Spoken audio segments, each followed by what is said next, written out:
Good morning guys. सो कैसे हैं आप सब लोग? कंप्यूटर वीडियोस की सीरीज में आगे बढ़ते हुए हमारा नेक्स्ट टॉपिक है गाइस कीज़, जो कि डेटाबेस का टॉपिक है, डीबीएमएस का, डेटाबेस मैनेजमेंट सिस्टम का। तो कीज़ होती क्या है, ये सबसे पहले तो मैं आपको बता दें, रिलेशनल टेबल में यूज़ होती है। मतलब जो रिलेशनल डेटाबेस होता है हमारा, जिसमें हमारा टेबल यूज़ होता है, उसमें ये यूज़ होती है। अब कीज़ होती क्या है, कीज़ क्या है गाइस? हाँ, सबसे पहले हम समझते हैं, जो हमारा टेबल का नेम है वो हमारा एक एंटिटी सेट हो गया या एंटिटी हो गया, ठीक, और उसके जो कॉलम्स हैं वो हमारे एट्रीब्यूट्स हो गए। तो हमारा की क्या है, एक ऐसा एट्रीब्यूट है या सेट ऑफ एट्रीब्यूट्स है। मतलब या तो ये सिंगल होता है या कॉम्बिनेशन में होता है। तो या तो हमारा एक ऐसा एट्रीब्यूट या कलेक्शन ऑफ एट्रीब्यूट्स जो हमारी उस एंटिटी में से या एंटिटी सेट में से हमारे किसी पर्टिकुलर डेटा को, पर्टिकुलर एंटिटी को आइडेंटिफाई कर सके यूनिकली, ठीक। तो यहाँ पे लिखा भी हुआ डेफिनेशन, जैसा कि आप देख सकते हैं। तो यही डेफिनेशन मैंने आपको एक्सप्लेन की है कि हमारा क्या है, एक एट्रीब्यूट या कलेक्शन ऑफ एट्रीब्यूट्स है जो हमारा एंटिटी में से किसी एंटिटी सेट में से एक पर्टिकुलर एंटिटी को यूनिकली आइडेंटिफाई कर सके। तो अब बात करते हैं गाइस यहाँ पे कि हमारा जो एंटिटी है, मतलब इस चीज़ को हम एक एग्जांपल से समझते हैं। तो यहाँ पे हमारा एक स्टूडेंट टेबल है, ठीक है। तो स्टूडेंट टेबल में हमारा क्या क्या होगा गाइस? रोल नंबर होगा, उसका नेम होगा, फादर्स नेम होगा, एड्रेस होगा, ईमेल होगा, आधार होगा, ये सारे हमारे पर्टिकुलर एट्रीब्यूट्स हो गए स्टूडेंट टेबल के।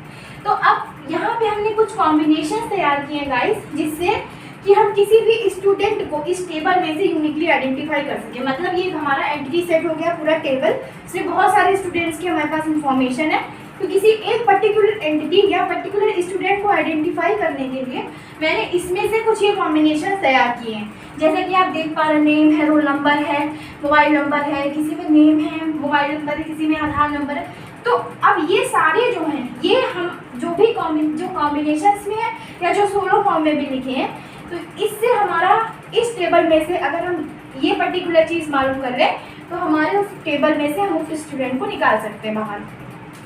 तो गाइस अब हम इसमें समझते हैं, हमारी जो कीज़ है वो कई टाइप की होती है। आपने सुनी भी होंगी, सुपर की है, प्राइमरी की है, कैंडिडेट की है, अल्टरनेट की है, जो भी चीज़ें हैं। फिर उसके बाद सरोगेट की आती है और यूनिक की आती है, तो फॉरेन की होती है। तो एक एक करके मैं आपको बताती हूँ। सबसे पहले आप समझिए कि सुपर की क्या होती है। सुपर की वो होती है कि कोई मिनिमल सेट ऑफ एट्रीब्यूट्स हो, हमारा इन सारे सेट में से मिनिमल सेट हो, तो वो हमारा क्या होगा, सुपर की। तो सुपर की जैसे ये हो सकती है, नेम और आधार हो गया आपका, ये हो गया, ये हो गया, ये। अब कैंडिडेट की क्या होती है, सुपर की में से ही हम कुछ चीज़ों को ले लेते हैं। मतलब सुपर की से ही हम उससे एक उसका छोटा सेट बना लेते हैं, तो वो हमारा हो गया कैंडिडेट की। मतलब ये सारी जो हमने लिखी हैं,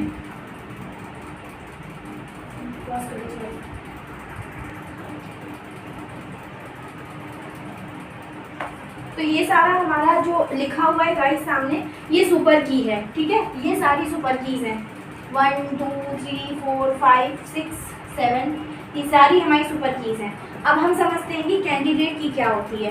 कैंडिडेट की होती है guys minimal set of super keys.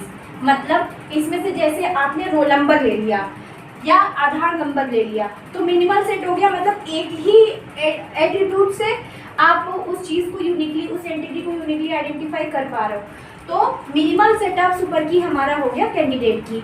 अब हम बात करते हैं प्राइमरी की क्या होती है।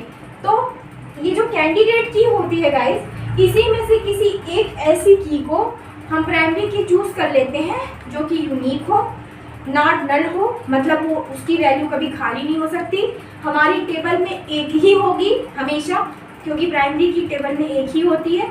और वो नॉट अपडेटेबल हो, मतलब उसमें अपडेट पॉसिबल ना हो, ठीक है। तो ये सारी कुछ प्रॉपर्टीज़ हैं प्राइमरी की। तो कैंडिडेट की में से ही कोई एक ऐसी की चूज करना प्राइमरी की हो गया, ठीक। अब इस टेबल को अगर देखें ध्यान से गाइस, तो आपकी जो रोल नंबर है वो प्राइमरी की बन सकती है।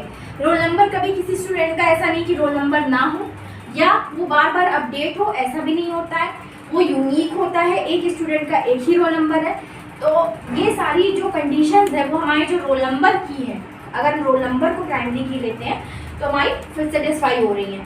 तो इस टेबल के लिए, इस पर्टिकुलर टेबल के लिए आप समझिए कि roll number as a primary key work करेगा। अब ऑल्टरनेट की क्या होगी गाइस, हमने कैंडिडेट की में से प्राइमरी की ले ली, सपोज हमने रोल नंबर निकाल लिया, ठीक। अब बचा आधार नंबर, पैन नंबर या उसका पर्टिकुलर मोबाइल नंबर, क्योंकि मोबाइल नंबर भी एक पर्सन के पास एक ही होता है, राइट। तो जो सारी चीज़ें बच गई प्राइमरी की लेने के बाद, वो आपकी मिनिमल सेट जो बची वो हो गई अल्टरनेट कीज। तो इस वीडियो में आपको मैंने समझाने की कोशिश की हमारी की क्या होती है। की है एक एट्रीब्यूट या एट्रीब्यूट का कलेक्शन जो आपके एक पर्टिकुलर एंटिटी सेट से एक पर्टिकुलर एंटिटी को यूनिकली आइडेंटिफाई कर सके, ठीक। तो इसको मैंने आपको एग्जांपल से समझाने की कोशिश की। ये सारा मैंने एक एग्जांपल लिया स्टूडेंट टेबल का, ये उसके पॉसिबल एट्रीब्यूट्स लिखे मैंने, ये सारे सुपर कीज लिखे मैंने। इसमें से कैंडिडेट कीज मैंने आपको बताया कि रोल नंबर है, आधार है, मोबाइल नंबर है, ये अलग अलग minimal set of super keys, that is called candidate keys. फिर कैंडिडेट की से हमने प्राइमरी की ले लिया, किसी एक वैल्यू को, प्राइमरी की एक टेबल में एक ही होती है गाइस। फिर जो कैंडिडेट की से प्राइमरी की अलग करने के बाद जितनी भी कीज आपकी बचती हैं वो हो जाती है अल्टरनेट कीज। तो गाइस नेक्स्ट कीज या उसकी प्रॉपर्टी के बारे में हम नेक्स्ट वीडियो में बात करेंगे। तब तक के लिए आप हमारा ये वीडियो देखिएगा और इसमें जो भी कमियां हो वो बताइएगा, और हमारे चैनल को लाइक शेयर सब्सक्राइब कीजिएगा, और हमें कमेंट के थ्रू ज़रूर बताइएगा कि आपको नेक्स्ट टॉपिक पे किस चीज़ का वीडियो चाहिए, मतलब नेक्स्ट टॉपिक ज़रूर बताइएगा कि आप किस पे वीडियो चाहते हैं। मैं कोशिश करूँगी कि मैं उस पर वीडियो बना सकूँ, और जो भी सजेशंस आपको देना हो कमेंट सेक्शन में दे सकते हैं गाइस। तब तक के लिए फिर से मिलते हैं गाइस नेक्स्ट वीडियो में। Thank you so much for watching.